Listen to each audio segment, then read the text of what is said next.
శ్రమలో దాగి ఉన్నది శ్రేయస్సు. శ్రేయస్సు అంటే ఆరోగ్యం, సంతోషం, ఆనందం, విజయం, ఇవన్నీ శ్రేయస్సులో ఉన్నాయి.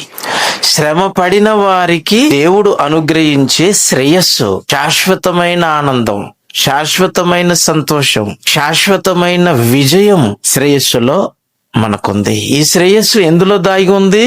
శ్రమలో. చూసారా? అంటే శ్రమ పడిన వారికి శ్రేయస్సు ఉంది. బైబిల్లో ఒక అద్భుతమైన మాట మరి యోబు గారు చెప్పారు. యోబు గ్రంథము 21వ అధ్యాయము 13వ వచనంలో శ్రేయస్సు గురించి మాట్లాడుతూ చాలా చక్కగా మంచి విషయాన్ని చెప్పాడు.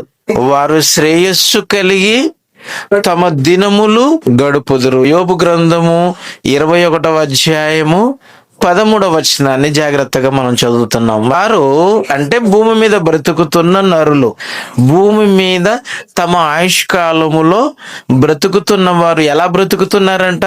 శ్రేయస్సు కలిగి తమ దినములను గడుపుదురు. శ్రేయస్సు అంటే అర్థం ఏంటిదని తెలుసుకున్నాం.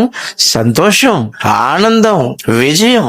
అంటే భూమి మీద బ్రతికే ఈ 60-70 సంవత్సరాల జీవిత కాలములో సంతోషంగా బ్రతకటము శ్రేయస్సు కలిగి బ్రతికారు అని అర్థం. భూమి మీద శ్రేయస్సు కలిగి ఉండటము గొప్ప, లేదా భూమి మీద శ్రమలు కలిగి ఉండటము శ్రేయస్కరమా? ఒకవేళ ఇప్పుడు ఈ వచనం ప్రకారంగా శ్రేయస్సు ఎవరికుందో కూడా ఆలోచిద్దాం. వారు భూమి మీద తమ దినములను గడుపుదురు. ఎలా గడుపుతారట? శ్రేయస్కరముగా తమ దినములు గడుపుదురు. ఒక్క క్షణములోనే పాతాళానికి దిగుదురు అని అన్నాడు. ఒక్క క్షణములో. ఏంటి? భూమి మీద శ్రేయస్కరంగా బ్రతికితే చివరికి వాళ్ళు సాధించిన విజయం ఏంటి? పాతాళం. ఒక్క క్షణములో వాళ్ళు సాధించిన విజయం, పొందిన విజయం, కిరీటం ఏది? పాతాళం అంట. పాతాళంలో సంతోషం ఉందా చెప్పండి? ఆనందం ఉందా? ఆ పాతాళానికి వెళ్ళిపోవడం విజయం అనుకుంటామా? కాదు.